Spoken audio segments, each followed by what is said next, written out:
जब था कि खुद सुनते वो मुझसे दास्तान हुए।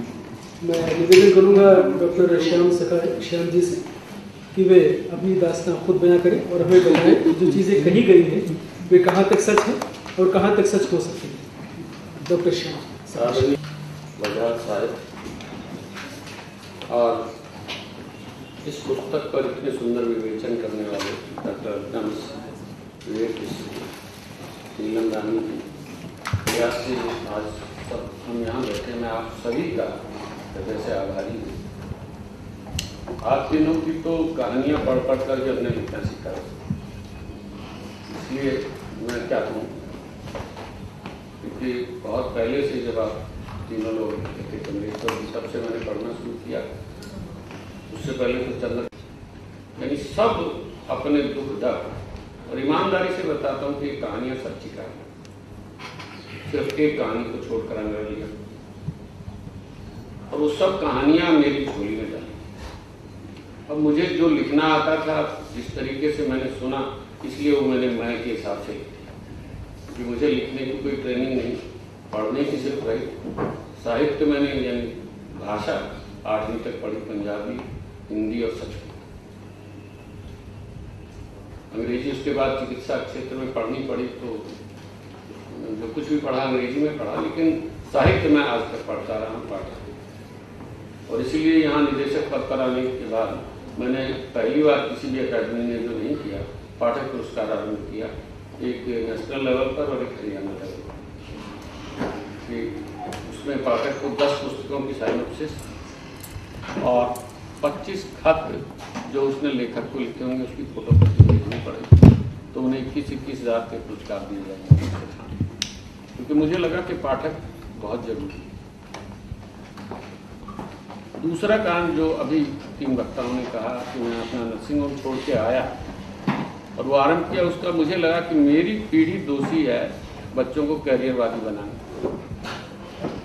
हम तो बुआ के यहाँ गए, दादा के यहाँ, नानी के यहाँ गए, लोक कथाएँ सुनी। मैंने लोक कथाएँ बहुत सुनी, राजस्थान में पढ़ा, उन लोक कथाओं से ही कथा रस में रुचि थी। लेकिन हमने बच्चों को ट्यूशन पढ़ाया, तो मुझे लगा कि जो हमारी पीढ़ी ने गलती की है उसको सुधारा जाए, और मैंने ये निदेशक पद संभाला। मैं स्कूलों में लोक कथाओं का वाचन पहले तो करवाता हूँ, उसके बाद गायन करवाता हूँ, उसके बाद कहानी की वर्कशॉप जो है वो कॉलेज में लगाता हूँ और जेलों में लगाता हूँ, क्योंकि वहाँ भटके हुए इतने युवा हैं।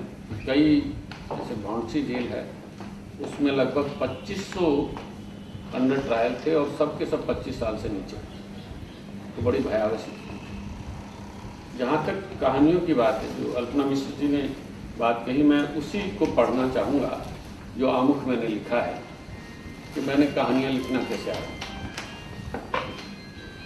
आप तो इसे कहानी ही मान लेंगे, क्योंकि आपने ये किताब कहानी पढ़ने के लिए ही तो खरीदी।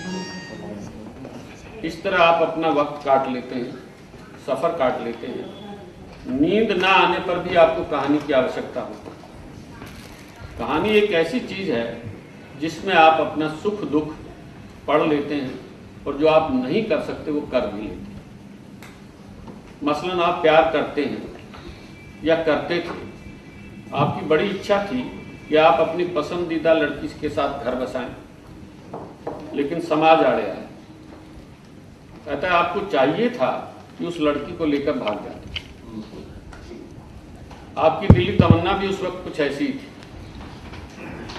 और आप कायर थे, क्योंकि उस वक्त प्राप्त सुविधाएं और जैसा तैसा जो भी स्थान आपका, आपके परिवार का, जात बिरादरी या समाज में था, आप उसे छोड़ नहीं पाए। अब आपको ऐसी कहानियां अच्छी लगती हैं जिसमें नायक नायिका के साथ कुछ ऐसा ही हुआ, यानी उसने भी प्यार किया हो और वह भी आपकी तरह कायर हो। प्यार किसी से, ब्याह किसी से और से करके कोल्हू के बैल की तरह जुता हो, बीवी बच्चों की परवरिश में। या फिर उस कहानी को भी आप सहन कर लेंगे जिसमें नायक नायिका के साथ भाग तो गया, परंतु आगे चलकर उनकी दुर्दशा हुई।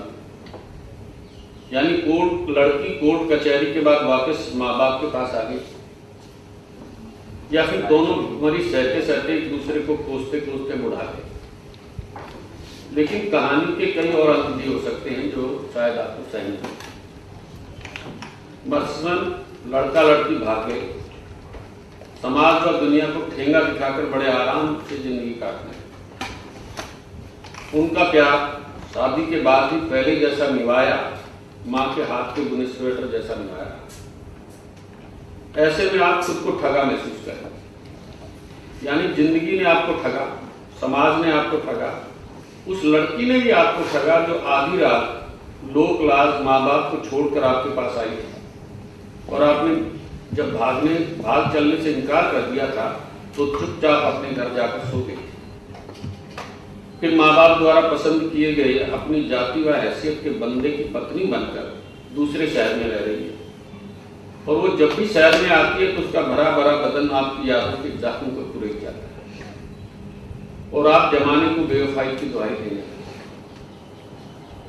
और तो और ऐसे सुखद अंत की कहानी लिखने वाले लेखक ने भी आपको ठगा, आपके सोए अरमानों को ठेस लगाई।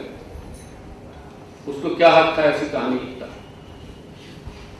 अब मैं जो कुछ कहने जा रहा हूं वह ऊपर लिखित कहानियों में से भी हो सकता और अलग भी। यह आपकी मर्जी है कि आप इसे पढ़ें या न पढ़ें, क्योंकि अगर आपको कहानी पढ़कर कोई ठेस पहुंची तो उसकी किसी भी प्रकार की जिम्मेदारी से मैं पहले ही मुकर रहा हूं। कहानी के आरंभ में यह लिखना मेरे लिए लाजमी, क्योंकि मैं खुद ऐसे हादसे से गुजर चुका हूं और अपने दोस्तों को भी मैंने कथाकारों को कोसते गाली देते सुना। एक आदमी तो गुस्से में आकर किताब ही दीवार पर दे मारी। तो हुजूर आप अपने रिस्क पर मेरी कहानियां पढ़ें। कहानी मेरी अपनी है, मैं जानबूझकर ऐसा कह रहा हूं, क्योंकि मैं ऐसा नहीं भी कहूंगा तो आप ऐसा ही मानेंगे। और आप ही क्यों, मेरी पत्नी, बेटे, बेटी, यार, दोस्त, रिश्तेदार सब इसे मेरी कहानी माने। हालांकि कहानी मेरी सिर्फ इतनी है कि इस कहानी के पात्रों की जुबानी मैंने सुनी है, यानी किसी एक पात्र की जुबानी, पर मैं इसे अपनी कहानी कहकर और इसी शैली में लिख रहा हूं, क्योंकि दूसरी शैली मुझे नहीं आती। कहानी कोई खास अजीब नहीं है। हाँ, कहीं कहीं आप घिनौनी कहेंगे, जैसा कि आमतौर पर लोग ब्लू फिल्म देखकर एंजॉय करते और बाद में शराफत का लबादा उड़कर कहते हैं। मैं एक अफसर हूँ, कहानी शुरू करता हूँ। मैं एक अफसर हूँ, शुरुआत रोमांटिक है। चलिए मैं से रोमांस निकाल देता हूँ। मैं एक शादीशुदा बाल बच्चेदार, यही 40-45 के करीब उम्र का, बालों की सफेदी को रंग कर थोड़ी बहुत डाइटिंग तथा कसरत के बल पर अपने आप को जवान मानता रहता। कुछ चमचे किस्म के लोग जो अक्सर अफसरों को हर शहर में मुहैया हो जाते हैं, सर लगता नहीं आप इतने सीनियर हैं, कहकर मेरे अहम की पुष्टि करते हैं। मेरा आपसे एक वायदा हुआ था कहानी का, तो पूरा करना पड़ेगा। अब तो चाहे सचमुच मुझे अपनी ही कहानी कहनी पड़े।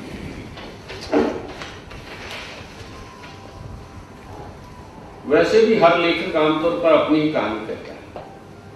अपनी कहानी से मतलब हरगिज न निकाले कि वह कहानी का नायक होगा या नायिका होगा। वह कहानी का कोई भी पात्र हो सकता है। कई बार तो वो कहानी के सेट पर रखी कोई बेजान कुर्सी, मेज, दीपक या पीकदान तक हो सकता है, क्योंकि लेखक ही एक ऐसी अजीब शय है जो अंग्रेजी की कहावत square peg in round whole पर खरा उतरता है। लेखक गिरगिट की तरह रंग बदलता है, विदूषक की तरह चोले और नर्तकी की तरह मुद्राएं भी बदलनी पड़ती हैं लेखक, परंतु फिर भी कहानी या रचना प्रमुख रहती है और लेखक गौण। लेखक हर किसी की खुशी व दुख दर्द को महसूसता है, जख्म खाता है, रिश्ता है, ऊपर से निर्विकार दिखने का प्रयास करता है। वह जितना निर्विकार, जैसा आत्मा मिश्र जी ने भी पढ़ा है, निर्विकार दिखने में सफल होता है, उतना ही सफल लेखक बन सकता है। वैसे निर्विकार होना इतना सरल नहीं है जितनी सरलता से मैंने इसके बारे में लिखा और आपने पढ़ भी। इस निर्विकारता को प्राप्त करने के लिए लेखक को स्वयं को खोना पड़ता है, और स्वयं को खोना कितना दुखदायी होता है ये जानना समझना तो बड़ा कठिन है। क्यों? अगर आपने स्वयं को खोने की कोशिश नहीं की है तो इसलिए कि स्वयं को खोने के लिए पहले स्वयं को तलाशना पड़ता है, और स्वयं की तलाश एक लंबी, उबाऊ और संभवतः अंतहीन सुरंग है, जिसमें अथाह अंधेरा है। दरवाजे पर खटखट होती, कौन आ गया? लगता है आज भी कहानी का वायदा सिर्फ वायदा रह जाएगा, पर मायूस न हो सकता है कोई कहानी दरवाजा खटखटा रही। कहानी अक्सर मेरा दरवाजा यूं ही खटखटाती रहती, आप जरा रुकिए, मैं देखता। मित्रों, ये भूमिका मैंने 29 अप्रैल 1992 को लिखी, और तब तक मैंने कोई कहानी लिखी नहीं थी।